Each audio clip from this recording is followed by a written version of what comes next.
Yes. Okay. Well, thank you very much. First, I'd like to thank the session co-organizers and chairs, Valentina and Tushar, for their kind invitation.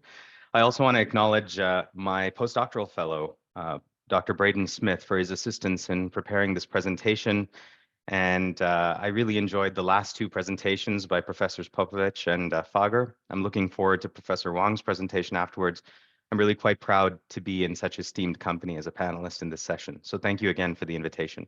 My name is Ashwin Iyer. I'm with the University of Alberta, Department of Electrical and Computer Engineering, and I will be talking to you today about what we do in the microwave, millimeter wave, and MetaDevices laboratory, or the M3 laboratory at my university. So this is the University of, well, this is Canada here, and you can see I've identified with this little red dot here, where Edmonton is.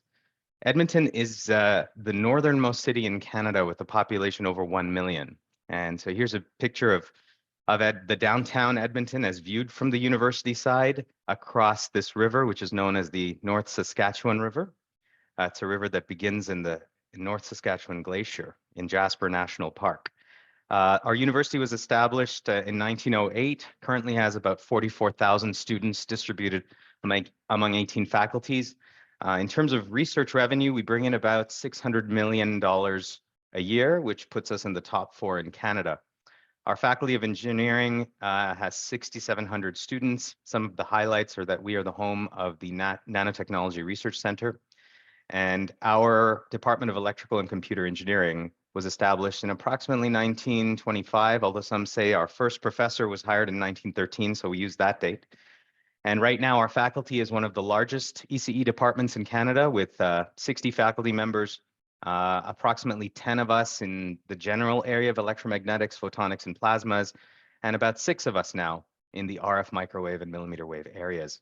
One of our highlights is that we are home to the ECE Nanofab, which has about $110 million in equipment, and I'll say more about it shortly. Here's another beautiful picture of the campus. Once again, you can see the downtown at the top here, the river, and our beautiful North Campus. Now, I want to begin with a bit of a historical overview.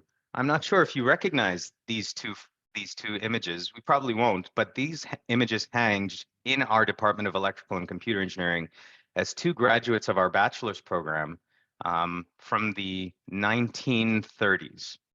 And these 2 are actually George Sinclair and Edward Jordan. Now, these names might not ring a bell, but they both got their start in Edmonton at the University of Alberta, where they did their bachelor's degrees and master's degrees in electrical engineering. And both of them went to Ohio State University for their PhDs to work under William Everett.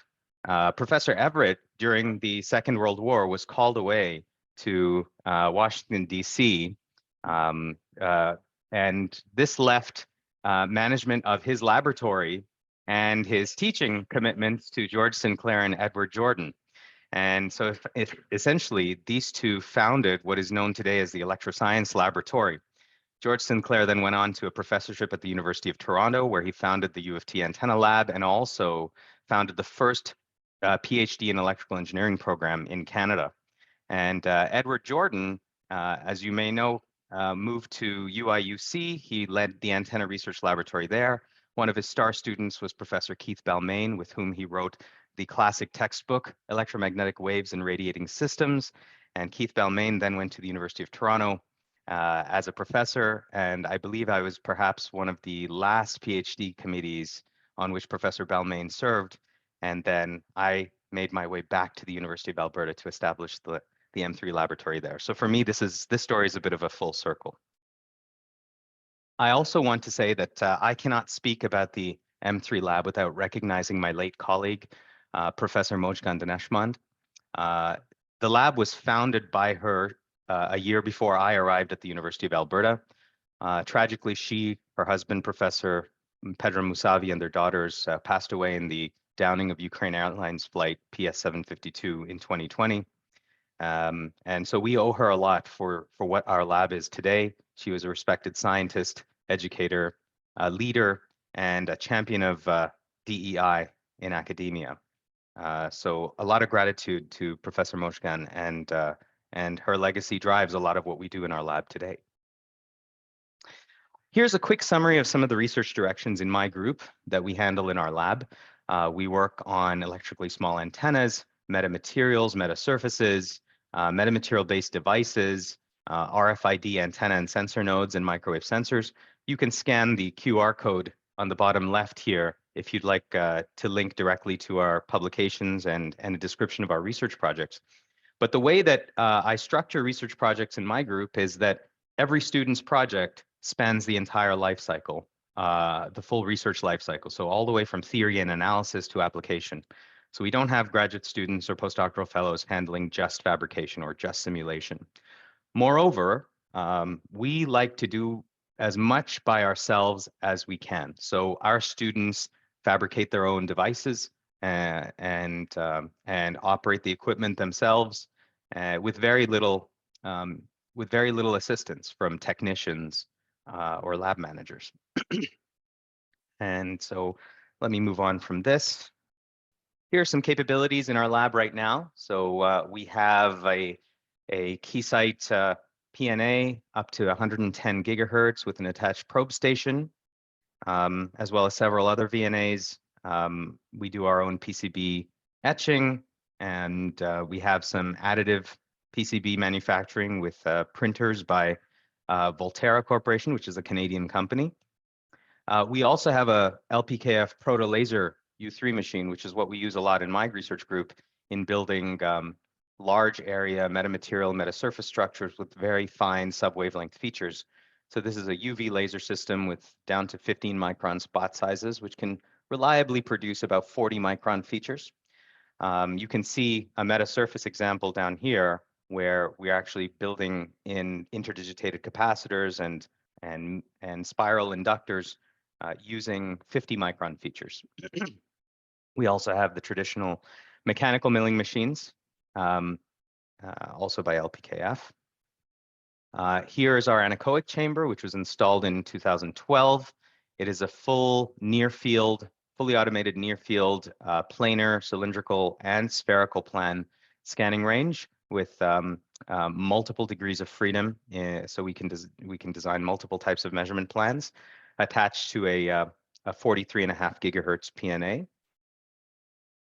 And we have several affiliate laboratories with co-PIs on several projects. So one whom I work with extensively is Professor Rashid Mirzavand, who's been with the University of Alberta Department of Electrical Computer Engineering for many years, but only recently was appointed to the position of professor.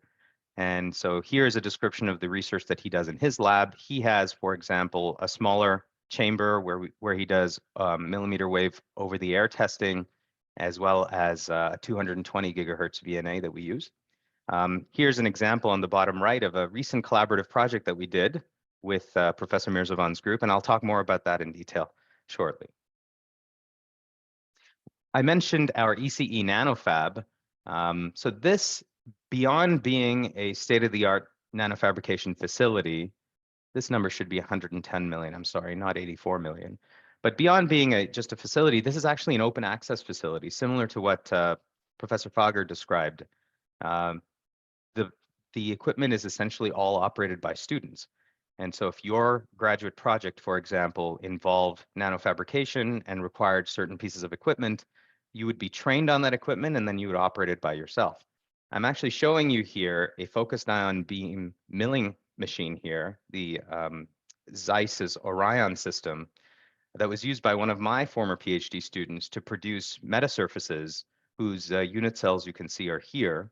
This one in particular is designed for interaction with visible wavelengths and has large area predictable fabrication of features down to 8 nanometers. And so this was the smallest feature sizes to date fabricated using the system, and Zeiss in fact featured that in their international newsletter when it was published.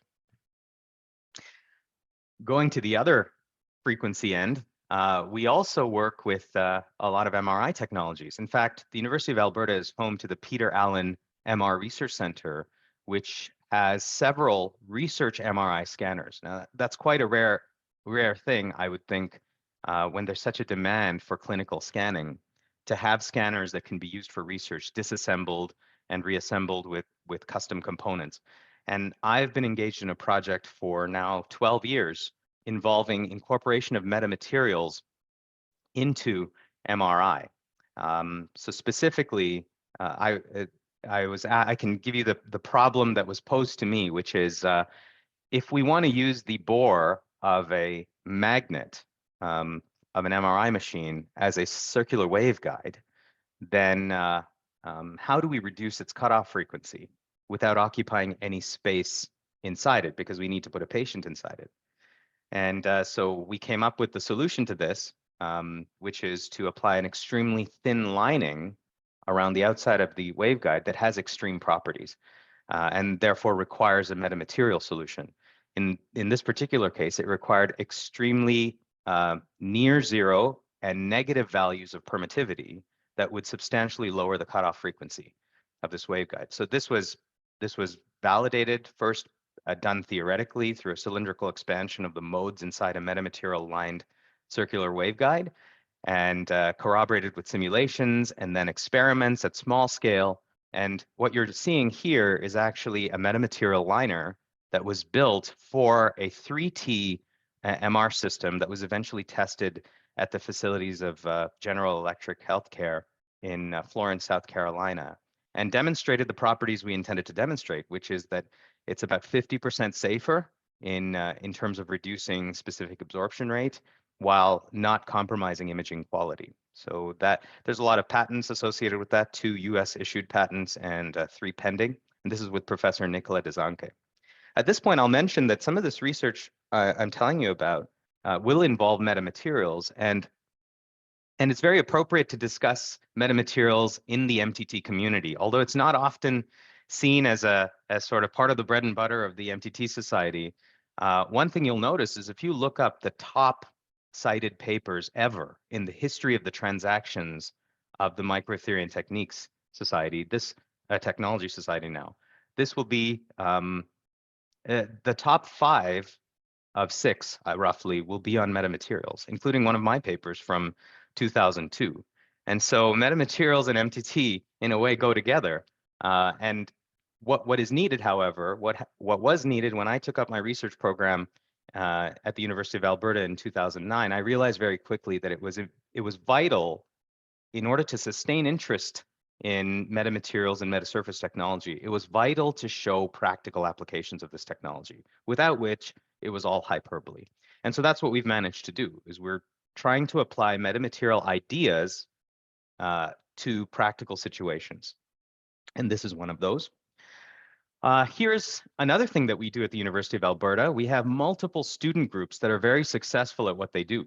The student group I want to highlight here is the Alberta SAT group that has actually previously launched 2 versions of their CubeSat, known as X-Alta 1 and 2. X-Alta 2 is depicted on the left here. It has these deployable turnstile antennas, which unfortunately failed to deploy. And so they came to us for a solution and said, hey, we've got planar antennas that you can incorporate onto the sides of your CubeSat, which is a big departure from how they used to do things. And furthermore, our antennas are multi-band. They can be multipolarization. And so this expanded the scope of their communication suites on this CubeSat. Here's an example of one of the patch antennas that we're building for their CubeSat. This patterning on the outside of the patch antenna essentially renders the antenna dual band. And there's no components to solder or anything. It's just in how we print the patterning.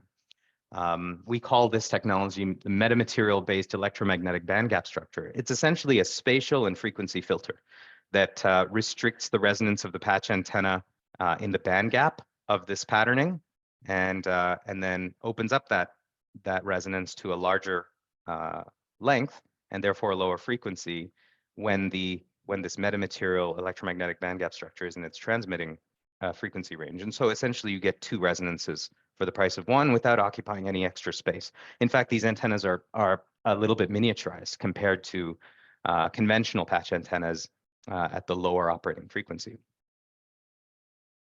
Now, let me talk about the Canadian funding ecosystem. So it's a little different than in the US and internationally.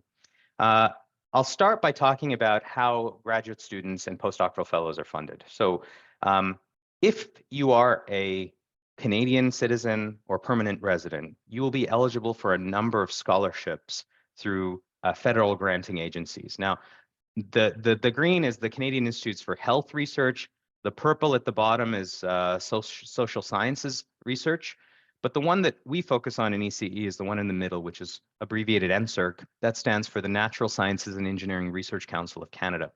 So if you're a graduate student, you'll be eligible for, let's say, a postgraduate scholarship at the master's level. And then there's another one at the graduate level. And then there's a next tier. So the top candidates in the earlier category then can be eligible for even more funding. These are known as the Canada Graduate Scholarships. If you're a postdoctoral fellow, then there's no citizenship or permanent residency restriction. You are eligible for large valued postdoctoral fellowships through the NSERC programs.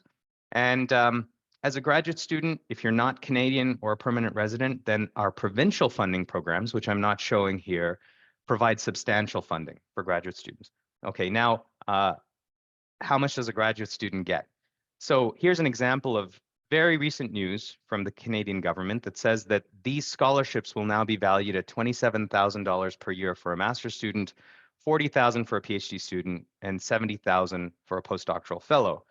I should add that this amount of funding goes directly to the student. It's for living expenses and tuition expenses. These are not for research expenses. Those are taken care of by faculty members. Now let me move to the faculty side. NSERC is also our major source of seed funding. So we apply for something called a discovery grant, which is a 5-year research program that we propose to NSERC. And NSERC funds this to the tune of approximately one student's worth of salary per year.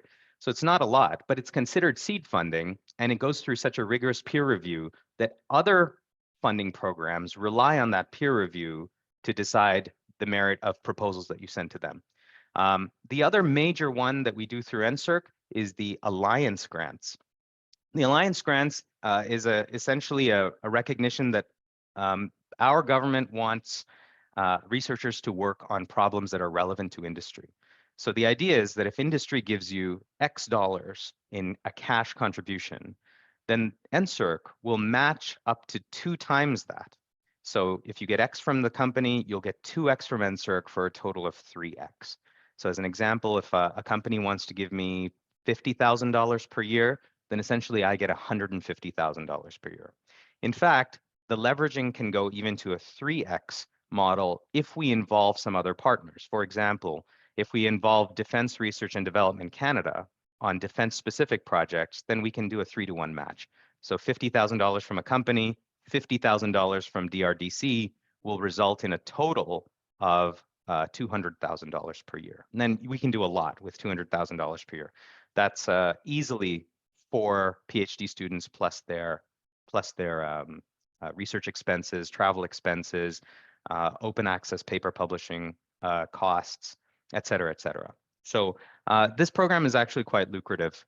We are now, I'll discuss it shortly, but we're looking at defense contractors who want to invest millions, and matching millions of dollars means essentially you can do as much as you would like to do in a certain project.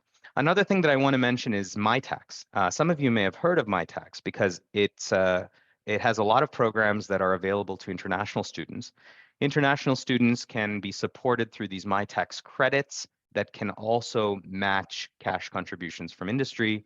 And through MyTax, international candidates for PhD master's positions and postdoctoral fellowships can work for half of their research terms at the sponsoring company. So it's a very, very nice program for that.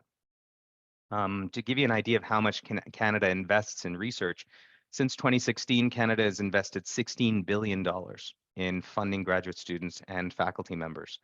For the foreseeable 5 years, it's $4 billion, which was recently increased by another $2.6 billion. 1.8 of that is going to research projects for faculty, and 825 million of that will be used to increase the value of scholarships, as I described earlier. Okay, here are some industry, government, and defense partners that I have worked with in the recent past, just showing their logos here. I wanted to put in a second slide of the ones that I'm discussing right now, which are, without naming any of them, which are essentially the largest defense primes internationally that want to invest in research at the University of Alberta.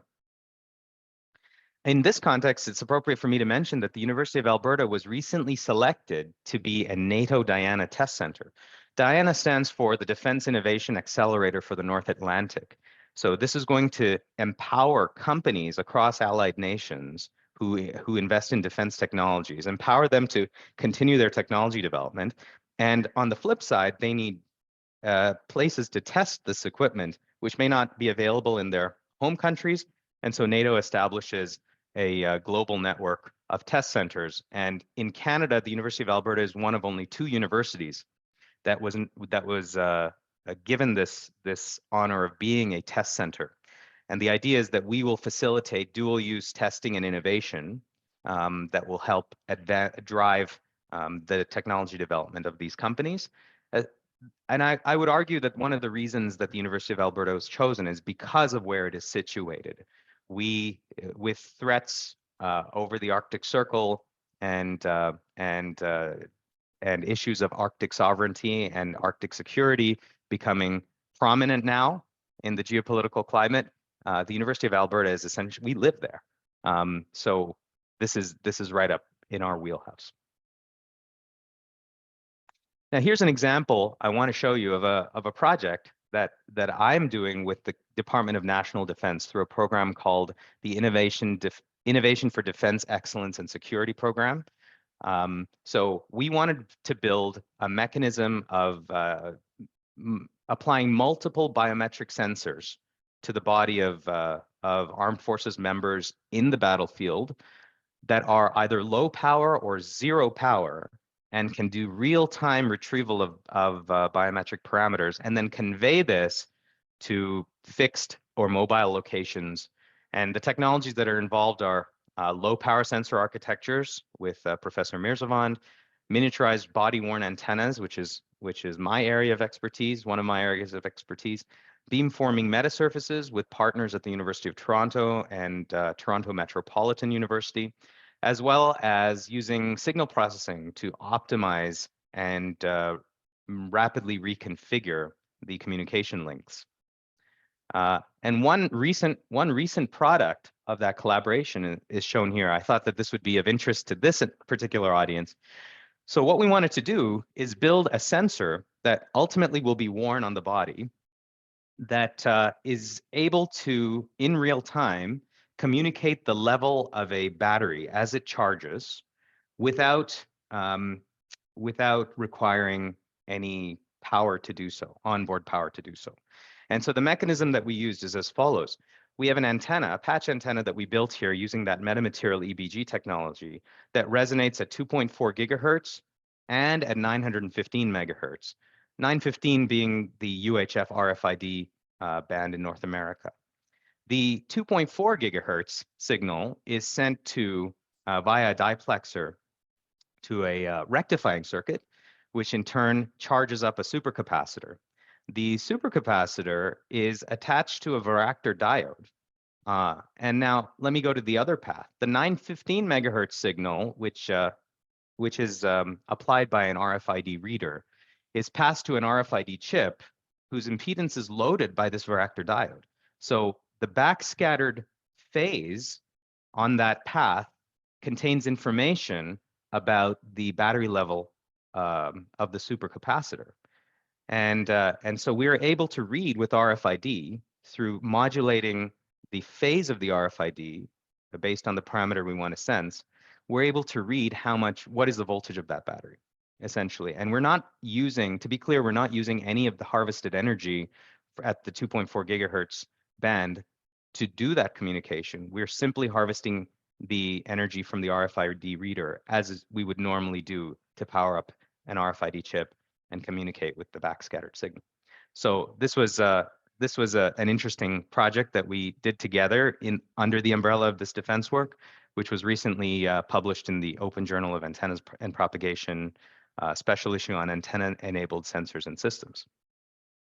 Now let me feature Professor Ear, yes. There are 2 minutes left. If you Sure. can, I will wrap it up. Yeah, I will. Thank you. I just want to feature a couple of products of the M3 laboratory. This is Professor Elham Baladi. She's an assistant professor at Polytechnique Montreal. She was a PhD student in my group, graduated in 2019. And this is Professor Zara Abbasi, who's an assistant professor now at the University of Calgary, Department of Electrical and Software Engineering. This is Dr. Mitchell Semple, who now works as a defense scientist at Defense Research and Development Canada in Quebec City, working on optical technologies for signature management and camouflage. This is Thomas Jones, a 2019 PhD graduate of our lab, who founded a company called Jones Microwave, and one of our first spin-outs of our lab that builds some of the highest power and fastest gallium nitride switches on the market right now. Now, if you're looking for opportunities, please scan this QR code to go to an application form. We are looking for the best and the brightest at all levels, and a rapid expansion is coming with the recent interest in our lab from defense agencies across allied nations. That same QR code is here. Thank you very, very much, and I apologize I went a little bit over, but I'm very happy to take questions in the time that remains. Thank you. Thank you very much. Thank you. I'm sorry for stopping you before. So no just I think we can take a couple of questions very quick. One question